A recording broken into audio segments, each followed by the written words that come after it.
Boa noite, meu nome é Silvanira Francisco de Lima, sou orientanda da professora Lenilde Dias Ramalho. O tema do meu trabalho é a importância do diagnóstico precoce do TDAH. Agora vamos dar continuidade à apresentação do meu trabalho. Na introdução, vamos falar um pouco da definição do transtorno do déficit de atenção e hiperatividade, TDAH. É uma síndrome definida por distração, agitação, hiperatividade, impulsividade, esquecimento, desorganização, adiamento crônico e etc. O diagnóstico do TDAH é clínico, baseado em 2 métodos. No primeiro, a Classificação Internacional de Doenças, CID-10. O segundo, Diagnostic and Statistical Manual of Mental Disorders, o DSM-4.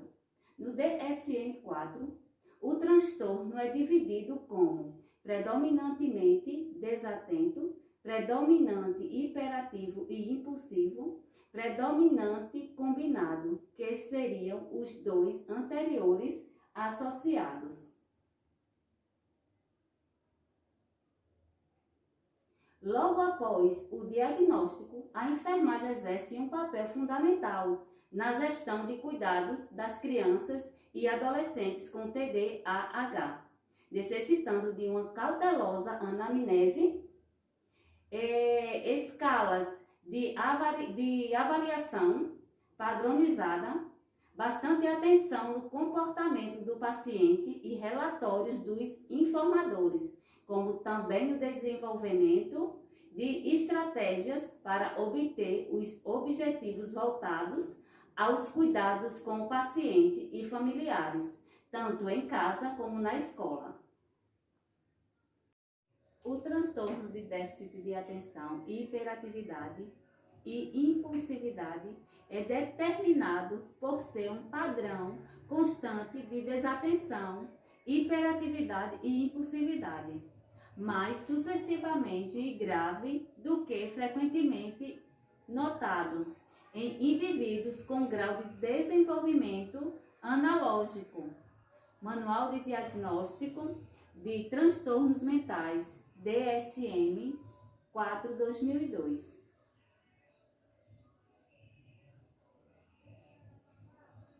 O recurso terapêutico multidisciplinar determina a participação de diversos agentes sociais, como os pais, algum outro familiar, educadores, profissionais da saúde e a própria criança. Interferência psicoeducativa, que é realizada com o auxílio de psicólogos profissionais da educação e saúde, contribui de forma importante nas medidas de comportamento com a desatenção e hiperatividade e impulsividade. Essa comunicação interdisciplinar possibilita um ajuste do indivíduo diagnosticado com o seu ambiente social e de acordo com a exigência de cada caso. A medicação passa a ter uma maior importância após o diagnóstico preciso, conforme os relatos dos sintomas, e quando o médico designa qual é a melhor abordagem terapêutica para o paciente, é deixado a psicoterapia em outro plano e fazendo da medicação o exclusivo tratamento prescrito. Encontra-se os mais diversos psicofármacos para o tratamento de diversas doenças e diferentes idades. O psicofármaco metilfenidato é o mais conhecido como Ritalina, que está entre o mais empregado no tratamento do TDAH, tanto em crianças como em adolescentes e adultos. Adolescência, característica do desenvolvimento.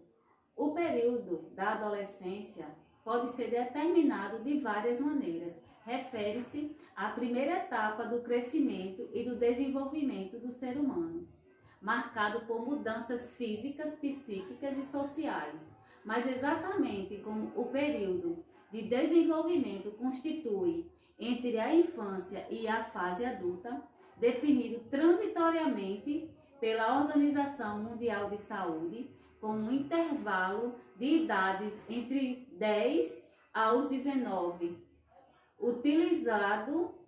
utilizada no Brasil pelo Ministério da Saúde.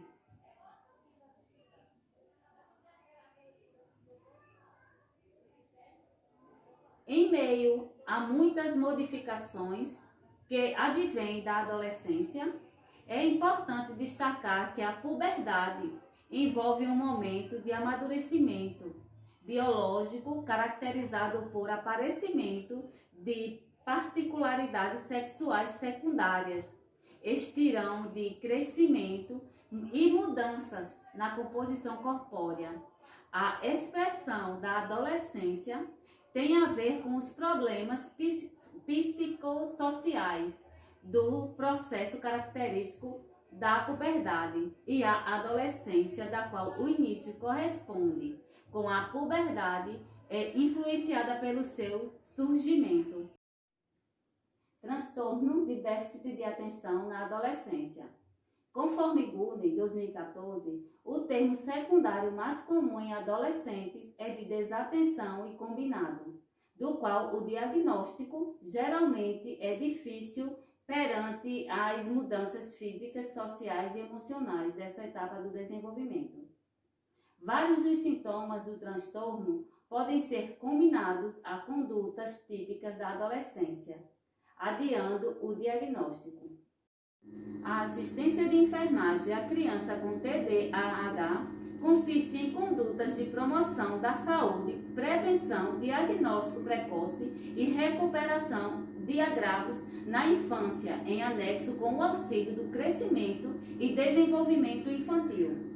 O enfermeiro tem a responsabilidade de distinguir possíveis casos de TDAH e de conduzir o tratamento apropriado com rapidez antes que o transtorno conduza a resultados irreversíveis. É imprescindível que a equipe de enfermagem esteja habilitada para compreender e identificar os cuidados ao paciente com TDAH e sua família, de maneira que quanto mais rápido for o diagnóstico, melhor serão os progressos do seu tratamento, vencendo as adversidades para se atentar à sociedade na vida estudantil e profissional.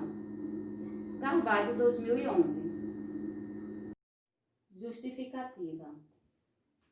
A necessidade de ter conhecimento voltado às complicações e limitações dos adolescentes portadores de TDAH, sendo necessário que o enfermeiro seja inserido na atenção e assistência desses adolescentes e aos seus familiares. Questão norteadora. Qual a importância do diagnóstico precoce do déficit de atenção com hiperatividade? Objetivo: entender as características da adolescência e do transtorno do déficit de atenção com hiperatividade. Metodologia: trata-se de uma revisão bibliográfica onde o desenvolvimento do projeto seguirá por meios de estudos exploratórios, a partir de materiais já elaborados como artigos científicos. Para isso, realizou-se uma pesquisa bibliográfica de artigos indexados à base de dados online Google Acadêmico e Cielo, Scientific Electronic Library Online, incluindo publicações recentes dos últimos 5 anos. Os termos-chave inseridos nas bases para o encontro desse artigo foram TDAH, adolescência, características dessa fase. Os critérios de inclusão para o estudo foram a busca por artigos científicos que abordaram a temática do TDAH, adolescência, comportamento dos adolescentes e âmbito familiar, e que tange o período dos últimos 5 anos. Como critério de exclusão, foram utilizados trabalhos de revisão literatura, TCC, monografia, dissertação e tese. Resultados e discussão. Conforme Regala 2019 e Araújo 2019, em adolescentes está associado a menor resiliência, mesmo quando controlado por fatores de confusão frequentemente vistos no distúrbio, por exemplo, níveis de socioeconômicos mais baixos, o QI mais baixo, ansiedade e depressão na hiperatividade, o mundo é experimentado com mais lentidão, levando os indivíduos a alterarem em ação os pensamentos, com pouca conexão e dificuldade em manter a atenção, o autocontrole e a presença de baixa autoestima. Para Thomas, 2017, foi observado que existem diferenças significativas em termos de gênero da construção geral de personalidade eficaz, bem como nas áreas de forças, como o grau de aceitação e satisfação pessoal que tem de si mesmo no relacionamentos, grau de facilidade manifestado em relação a outros. Se comunicam bem e se expressam assertivamente opiniões. Nesses aspectos, os meninos saíram melhores que as mulheres. Já no grau de motivação, que se manifesta em relação aos estudos, atribuindo sucesso a uma capacidade definida e positiva, e esforço é o nível de expectativa de sucesso a ser alcançado, ou na esfera desafios indicador do grau de eficácia, que se manifesta para o lidar com os problemas e tomada de decisão. Não houve diferenças. No estudo Smith 2019, adolescência e na idade adulta jovem, pelo menos 3 perfis baseados em características caracterizam indivíduos com TDAH. O perfil de alta extroversão, baixa extroversão, perfil é um perfil de autoneurotismo. Esses perfis exibiram semelhantes ao longo do desenvolvimento, tais que aqueles caracterizados por autoneurotismo exibem níveis relativamente mais altos de problemas de internalização e de externalização. Aqueles caracterizados por baixa extroversão apresentam níveis relativamente mais altos de problemas de internalização, incluindo a abstinência, e aqueles com alta extroversão exibem níveis relativamente mais altos de problemas de internalização, incluindo agressão e quebra de regra. Manzon, 2018, mostrou que os estudos indicam a existência de barreiras para a compreensão do TDAH, tanto no ambiente familiar quanto no escolar. Abordar nos limites no entendimento do TDAH integra os múltiplos níveis, tanto de habilidades individuais, socialização familiar, relações entre pares e forças educacionais e culturais, podem maximizar o impacto das estratégias direcionadas à prevenção e à intervenção. O fortalecimento do elo, núcleo familiar, educacional e de saúde pode permitir não apenas a redução dos sintomas, mas o aumento de competências individuais na infância e na adolescência. Em conformidade com Lawrence, 2017, os professores desenvolveram um mecanismo eficaz de enfrentamento por meios informais. A educação formal, o apoio, ajudaram os professores a melhorar e entender os alunos com TDAH. Enfermeiros pediátricos podem se beneficiar de uma melhor compreensão. Os professores percebem e integram com os alunos que têm problemas de atenção. Enfermeiros escolares podem servir como fonte de conhecimento e estratégias educacionais baseadas em evidências para apoiar os professores a otimizar os resultados educacionais e de saúde mental dos alunos. Finalmente, uma melhor compreensão com o comportamento dos alunos no ambiente educacional.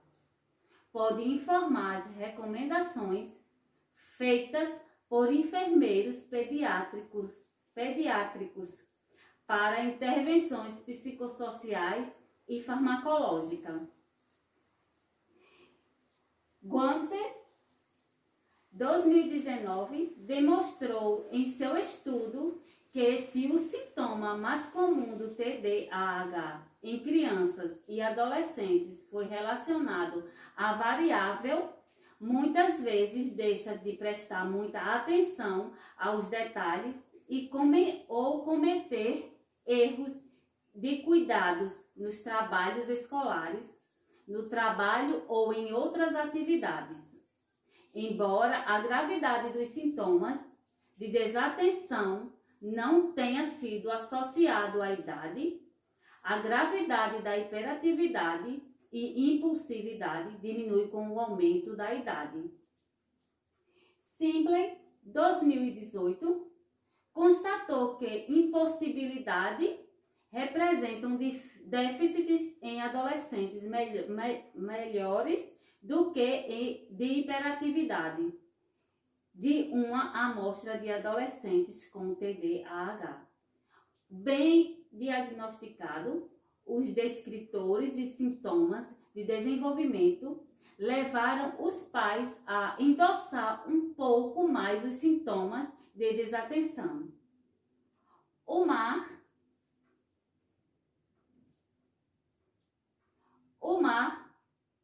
2018, apontou nos resultados do seu estudo que existe uma taxa de prevalência mais alta associada à menor idade dos indivíduos, má qualidade na caligrafia, comprometimento funcional global, o uso de substâncias psicoativas pelos pais, e ressalta que é importante para os pais, autoridades escolares, profissionais de saúde mental e departamento dos Ministérios da Educação e da Saúde estar ciente do TDAH e trabalhar em direção ao seu início, detecção e gerenciamento.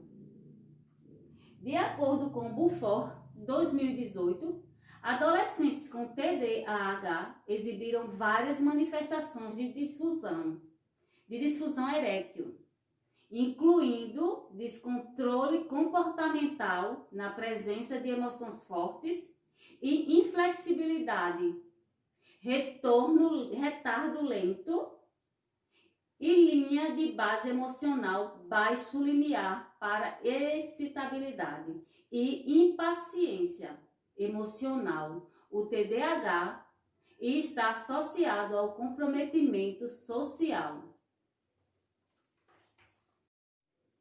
Conclusão: as crianças com TDAH, onde os sintomas prosseguem até a fase da adolescência, estão mais propensas ao desenvolvimento de transtorno de comportamento de caráter antissocial. Na fase adulta, é mais pertinente às substâncias ilícitas.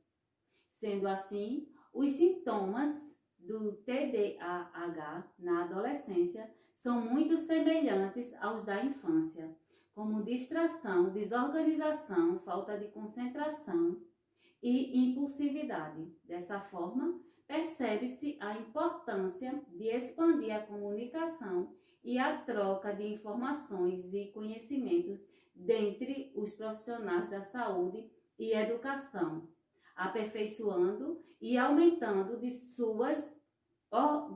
seus aprendizagens e ações. Portanto, este estudo foi de grande valia para aprofundar no tema relatado, colaborando para um entendimento maior, desnudando todo o dever posto antes em que permitiu um abeiramento ao mundo dessas pessoas. Pontos são necessários, mas pesquisa acerca desse tema que englobe adolescentes.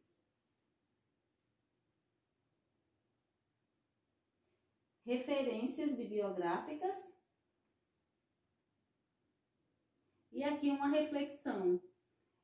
Os sonhos não determinam o lugar que você vai estar, mas produzem a força necessária para tirar do lugar em que está. Augusto Cury.